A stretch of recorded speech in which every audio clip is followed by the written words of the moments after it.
kumin kan MC tur chu ro siam lian a cherput lo welcome ang u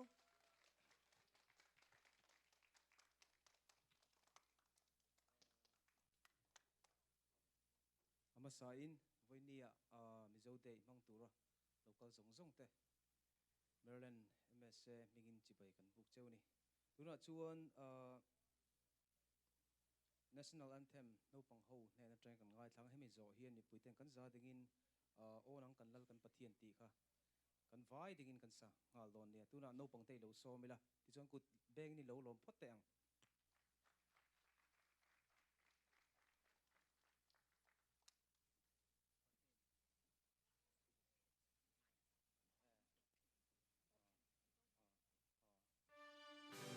thiam in kan lo zo khal don ne kan vai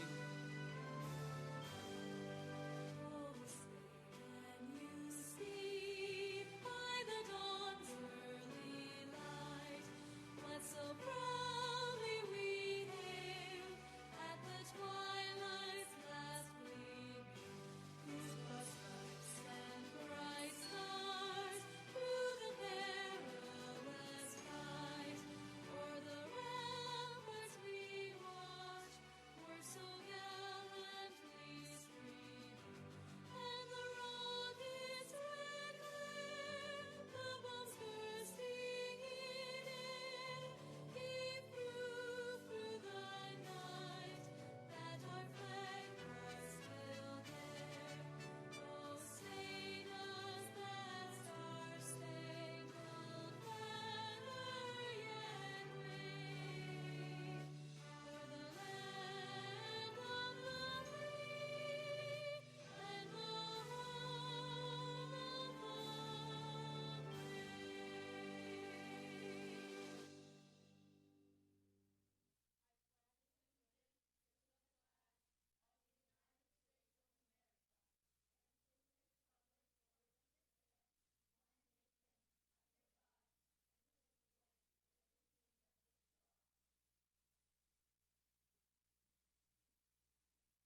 tuna chuan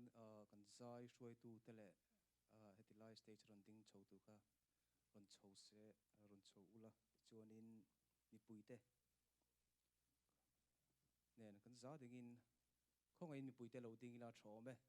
onang kan lal kan pathian ti kan sanga hemi kan sak zo hian voina kan hun man kan hun te min han sak turin Reverend Thomas la ro thanga ko nan ngai rin stage a hin ron lon chho hal don nia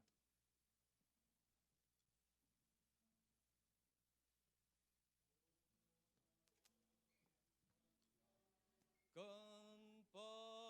pathian iming ro pui ber se ima akan lo kun yan kan di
pathian kan pui pa ngai kan malam bei sei na kan lia khuna khodur te thlen lai po kan chatuan in chulal pa nang ma ini ming thiang lim kan fakache kumina hian lalpa edi sang ni som pakua mizo dAY Maryland kumdanga kan man thin bokan lim tak man le theina min bua sai saka wai ni ming thiang lim kan fak le che hemi turatan hian lalpa kan ho tu ten bua sai ya lalpa kan pathian hei kan fa nau te po na satakin anin buat saya mun rang sanga tang ten lalpa tlang sanga tangin zofa te irong bol tu le lalpa zai mi te le alen chang sang nei te hi pho ba zarina hian he mura nge hian lalpa kan pathian mel min mutir o min khiat tir le ta ka wan hal ni thiang lim fakin om ro se he mun hi lali su tharau thiang lim pathian nang mai lu khat la kan program zong hilal pa in puan chunatan mangang che program lalpa itema mo phurna nei tu zong lali sui min mal ka soma nidang apoi mang thina mi tam tak tan mal som lun kore mang thinang khan zairong bol tu te pon o ti nun sakla fangda hla lalpa kan pathian hlan sak pon tharau lam hla chan tirin lalpa lap songan sani pon lalpa zofa te in pum khat in mangai na le lalpa kan pathian midang tan mal som luan kor kan ni theina turata na tlom ngai nun zofa te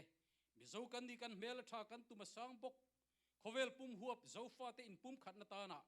lalpa kan pathian i man ruata na ifa te zong mangin he program mal somang che kan thuai tu te po lalpa mal somang che kan program zong anang ma ro pui berla choi moin omang che min ti boy thei pon lam le chung lam mel mai min he sakla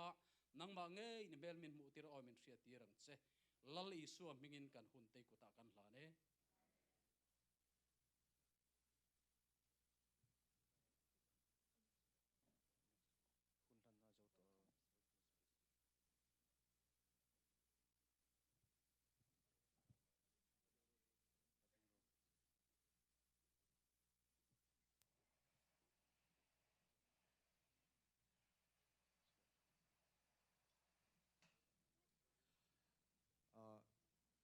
không ai in kan answers te khan in pon lama khan ti tur poimo nei san pa te kanom lo chuan kan chung lam lu tila ti chuan voinia ti khep khup lo de lekin hun phan kan tu manga e heti hun kan mang the hi kan van nei em maya ani ti kha kan soile du masa ani tuna chuan in voina kan mizo te lom dan in puite kutin beng phot mai teng eng pon se a zimbar du te kanam chuan han zimbar deuila ti khanin ei ti deuh khup loila ti chuan boruak eng thol le nuam tak kan mang chho thei jok do ni ti chuan tuna hian ama saberin tuna MSA Maryland branch kan present mek puro rem liana welcoming speech soi turin lo som hal mayang mi kan ko khan kut beng hal zel la tho me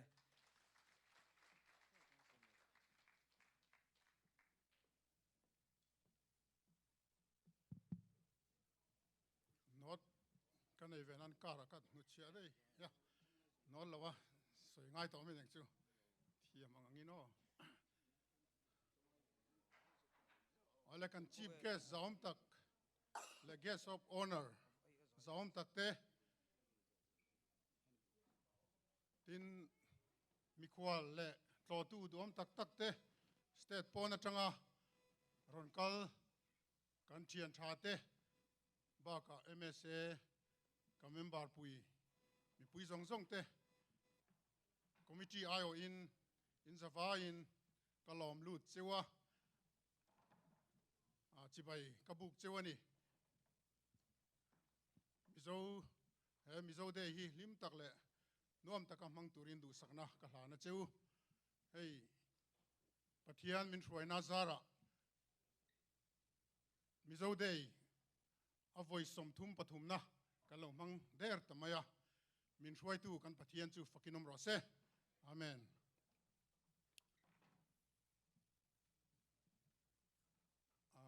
nia tlemin kan unau de tong pon han mang le lok ila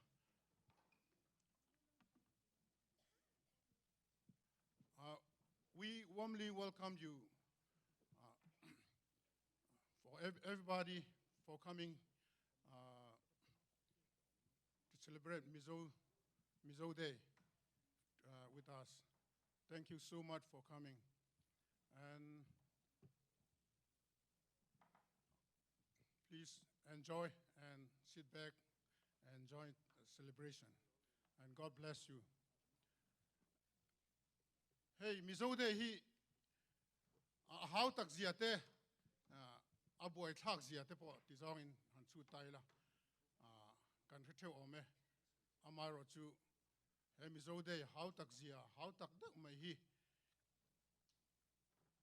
kan society a mi thanem ngai te Mizo thin lung tak puwa tlo ngai tak tak te an in pek na zara le in hun lu in tha in sum le pai te awanga hetia kumtin lotling taka Mizo Day kan buat sei thei ani ti khi kan soinon dua in zawai chunga lom thu kan soi tak mek mewa abik takin hei kumtin throi tu ten sponsor tur kanan aw thin chewa tlongai tak mein sponsor in lo chang thin hi kan lom tak mek mewa nakin lama po lom thu soina kan soi karinga soi thui vak lo mai ila abik takin sponsor tu te chunga lom thu kan soi tak meu ani kutian beng te ang chief guest hi abik takin chutiang konga phechuan afak om le a enton atlak le a soi thui tur kanga soi tur kanga le ni ma se ka soi lo mai anga nakina roi tu dang te soi tan kan khek menge hetianga kan society mangai tu le kan society tana in pe zan hi khan mai nei lo kum tin zanga te sang chon sang khat te an om lo mo hetianga an pe thin hi soirik ve tlak nin ka khia voinia hetiang hi tual foreign lam mizora india lam ma khwalian kan be sei lain ro kholna wangin rem chan lo tak sia chuan pathian rem rot aniang ti in tual chung khian khwalian tur hi tam tak engama zat kan nei ve tho lom ti in abik takin kan branch si kan van neya khwalian tur hi branch chunga hian engama zat hi kan nei ve ni chu committee chuanin kanan ruaman point voinia kan chief guest hi za ti mela zas zan hi ani jok mang chu vote den voi khata atla lot maya hetiang roi tu chief guest voinia kan nei hi kan lomin kan in chuang tak mek mewa kan chuang boka kan van nei hle ni ti hi kan soiri du ani ole Mizo Day hi lim lomnan na in mukhom mai kan ni lova Mizo Day hian tun ma tangin branch anga ka in then ma phe chuan USA le Canada min hui khom tu ania chutiangin voinia Maryland le Chevel West Virginia tangin heta Frederick Annapolis Baltimore tanga Washington DC lungrol takaril rum mun khata min fun khom tu ani ko khan thang mun thang sakwa le ko khan adanangin thilti thang function thang te nei ma ila Mizo Day hianin ril rum mun khata thin lung mun khata pathian kan fakza azai kan vor hona zai le lama kan pathian kan fak hona ani tlan mai chu mai ba ka ele in po kan e ho na pathian mal som na kan in ho theina le roi kan the theina mun lian ber chu Mizo Day hi ani ole Mizo Day hi kan culture kan mi zo na le kan mi zo tlom ngai na te vong nung tu chom nung tu le abik takin kan thalai te kan no pang te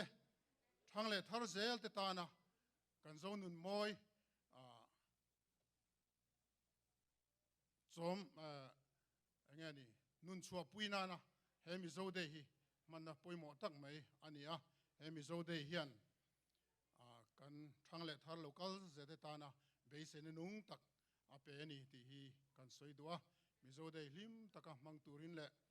he mizo dei a hian pathiani ro pui berse ti hi kan tong tai na le du sakna a pathiana kan tong tai na ni in kan za pathian mal som na kan don theu theinan lalpan kan hunte min hruain mal som ro se lalpa chu fakinom ro se kalome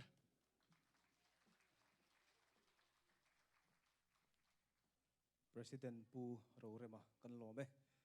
tuna chuan financial report ngai thlang na kan lo nei to anga andula bempi zadeng kham chuan state cha hian lo chhosela mi anei zo hian pithang moi hi lo thleng te mo pithang moi khazai tur ani a pithang moi kha lo thlen to chuan lo in buat sai ngal box hela tho me Voin mizo de manga ron kal zong zong te in zawai in chibai kabu ka cheu kumin sang hi som pakwa February atang khan sangli zakwa somli le sen som pasari in bul kan chan ania voin ni September ni thuma kan bank account balance chu sangkhat zasari somruk panga le sen somriat ania community hall bank account balance chu sangkhat zali somthum porok le sen somriat pali ania fundraising hi tun kum chu fundraising activity ala omlo anie chuan sang ni som priat membership fee le chiatni fund fee in ron pek zong zong chu sangruk zakwa somli kan khona membership fee cheng som zel hian 30% hi central MSA pek zel ani tin cheng som chiatni fee in pek hi chu central MSA pek lu vek ania chiatni fund hi central MSA hnuai om ania in pek ni atang cha atanga kum le April thatop thlengin a cover cheu ani chu wang chuan kum lo thar ve le a pek thwai kha kan encourage em ania tin membership fee le chiatni fund pe te list kan ron chwa hi a pe to te in lo endik nan a chwa me kan ni in thinna ani lo shan pa lo event kan nei reng in eile in ba ka rental le insurance pack alongai china voin ni event te po hi min tlom ngai tak te sponsor zara hetiang hi puithlin thei chau kan nia khungai takin sponsor tu te zong zong khain loading them will all the sponsors please stand up kut ilobe ngangu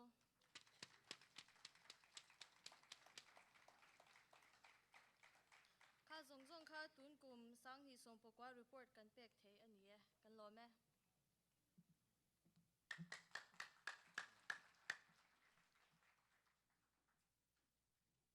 andula bempi zadeng kan lo me tuna chuan kan soi tong khanin program hi a rei don lo wa ma se toifel takin kan hmanga chuwang chuan mi puite in ho san loin a top thleng kan om theuh don nia hei kan zai thiam pithang mo hi lo la thleng lo ani oma changchiat chu boi thla khome chu wani kini po hindu pui kan la nei lo an chan chu khatiang te kha chan sa om ve ni tuna chuan no pang ho in nam lam chi sang sang ron an ti ranga mi puite hne na ngai dam le hriat thiam na khalan deal duwa hun har sa le hun chep kara la manjira tin chu mi mai pi lama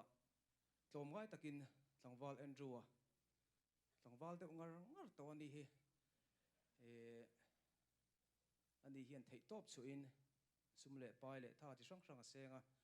tlangwal andrew tan kut it ben sak le phot teng ani hi ki takin oma hei mania engemaw ti sual pal thil tua alu ka ti kol saka keima thiam lo ni ki nal taka in me saktum kan nia ma se kan in chuak kholo ta ma se amai fanga thata wangin engma har satna nei lem lowa tuna no pang ho lam eng lam ngen ron so tong ka shelowa no pang ho lo ko chuak phat teng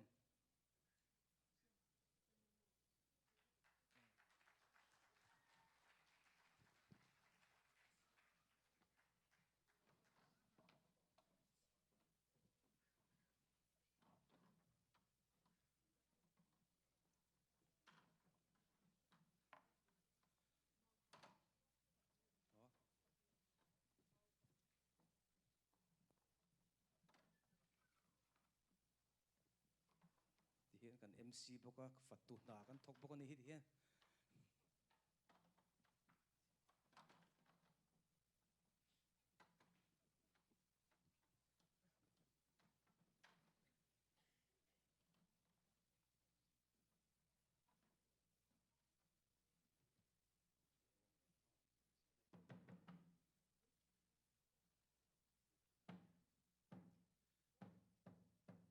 โน้มีปุ๋ยได้ครับกูที่แบงแต่ยัง